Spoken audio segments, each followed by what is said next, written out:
We got overnight access to investigate one of downtown Chicago's most iconic skyscrapers. Here's highlights of that investigation.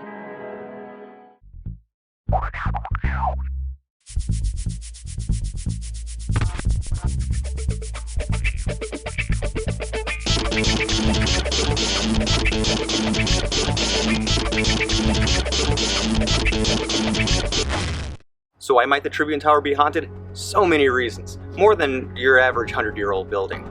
For starters, it's the artifacts that are literally embedded in the walls. There's a chunk from the Great Pyramid, a rock taken from the site of the lost colony of Roanoke, pieces of the Taj Mahal, the Parthenon, Angkor Wat, Lincoln's Tomb, Notre Dame, and more recently, a piece of the World Trade Center tower, and there's more than 100 more pieces. Oh, and in the lobby, there are even small rock samples taken from the site where Christ was born. So if you can go along with the idea that a place can hold a spiritual energy charge of sorts, well, this place brought energies of all different sites from all around the world to one location. Not only that, but we started our investigation in a radio studio.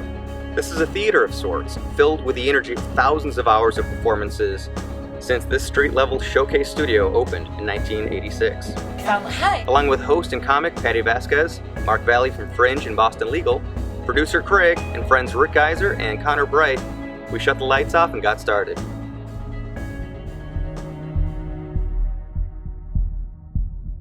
If you're here, Uncle Bobby, as you like to be called, if you're here, Or you know something. or you'd like to communicate with us. There was a knock on this wall just now. Did you hear that? I heard it again. Okay, we were talking about Greg. Greg was a host. Yeah, Greg was a host, that's right. At the time of the shoot, there were two recently lost radio personalities that seemed like good places to start. Uncle Bobby was the nickname of Bob Collins, a WGN vet since 1974, who was the top-rated morning show host in Chicago when he died in a plane crash in 2000. Much more recently, WGN lost a family member by the name of Greg, who died suddenly of a heart attack. His wife was in this room a few hours ago. She still broadcasts here. Oh, wow. Let's have somebody who knew him ask whatever you feel like asking. I was supposed to record the show that you were supposed to have Greg the week that he died. I was supposed to record the next show with you and Karen. Oh no! Yeah, so, and I recorded the last one that you did here, so. Can you go ahead and confirm that it's you, Greg, that we are speaking with by touching the plastic device in Craig's right hand? Please don't do that. Or do it, you can do it. Okay, now I don't want to throw the skeptic under the bus here, but did you hear that? He kind of half-jokingly said to not touch the EMF detector. Craig was a great sport, going out there all night with us, looking for ghosts that he doesn't believe exist, and he went along for the ride. But now look at it from Greg's standpoint. Now if you were Greg, passed on and hanging out with us in studio, and Craig asks you not to make contact with the EMF detector, thereby freaking him out by letting him know that you're there, you probably wouldn't make contact with it. It wasn't exactly a crazy night of all this activity in the studio to begin with, however, definitely after that moment, nothing happened. It was a bit of a signal to me that it's time to move on to the next location. Do memorials to people ever? Memorials sometimes do have a little bit of energy around them, but I think it's usually from the people that are coming and grieving, more so than the names that are on it. We headed up a few floors to what looked like a nice boardroom. However, looks can be deceiving. This is apparently where powerful people would get drilled by Tribune reporters. Who knows how many careers took a hit in this room? It wasn't long before he began getting trace amounts of evidence. So, did you get a... Something bounced, yeah. So I don't know if I hit something. Well, let's... But I heard it made a noise. So. Yeah, I mean, that's interesting. Can you kind of reenact what you did? You were right next to me. Right there. It's like right here. Oh, wow. And it is a total flat line. You know what? I was going to say, my goodness, it's really cold in there, but it's actually not anymore. It's really warm in here. That was, when I came up to this, it was really cold. Yeah, it's super warm in the bathroom. In front of Connor, there's a device that's making noise. You can come up to us and speak into it, and we'll be able to hear you through that speaker. Was there a little whisper of a higher pitched sound? Yeah, there was a... All right, maybe turn that up a little bit. Can you tell us what's going on in the bathroom? There was something.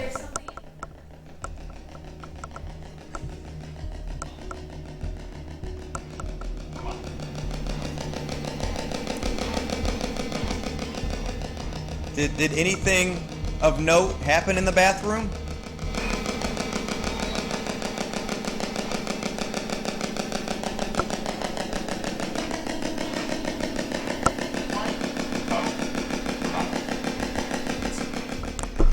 I don't know. I heard a little high-pitched sound. I did. Wait, here. I heard a little high-pitched sound for a moment, and then it seemed to, as I was talking about it, I heard it sounded like a little bit of a discussion, a little bit of conversation that kept going on. I hear the high pitch again. Hold on. What are you guys talking about?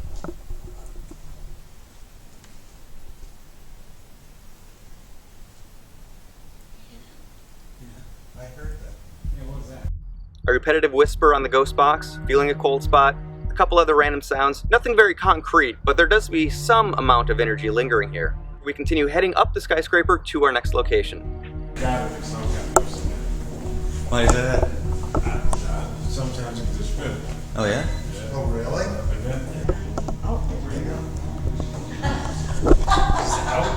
You gone? Huh. Okay, did you hear that? I think that was my favorite moment of this whole night.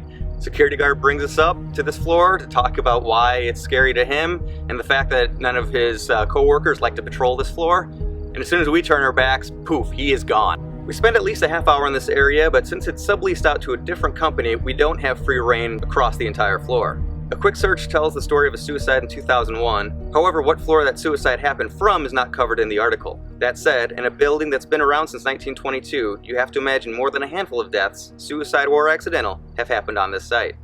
He was saying that he was listening and he kept telling us to go to this floor. So I think yeah. All the security guards were saying to go to this floor. The other one said 27. He But said so- 27 in the stairwell. I guess there's some window. That's like just a saying sense that they're being watched. Dude, seriously. Oh, wait, what was it? No. This is a great theory that we get to see in practice. Here we can see with our ghost hunting gear, EMF detectors, they are alarming. They're going off the charts. When you get measurable amounts of EMF in the air, it does kind of mess with the way we perceive our environment. The general observation is that people that are around high amounts of EMF, they do tend to have more negative thoughts and more paranoid thoughts. So to me, it's no surprise that security guards patrolling this area feel watched. Is this supernatural? No. So this is one thing that we can rationally explain away. Our investigation did not turn up very much evidence. Still, it was an unparalleled pleasure to be able to explore this iconic, historic Chicago landmark with a really fun group of people. Maybe one day we'll be able to follow up on it and investigate again. But in the meantime, I always want to know, what's your ghost story?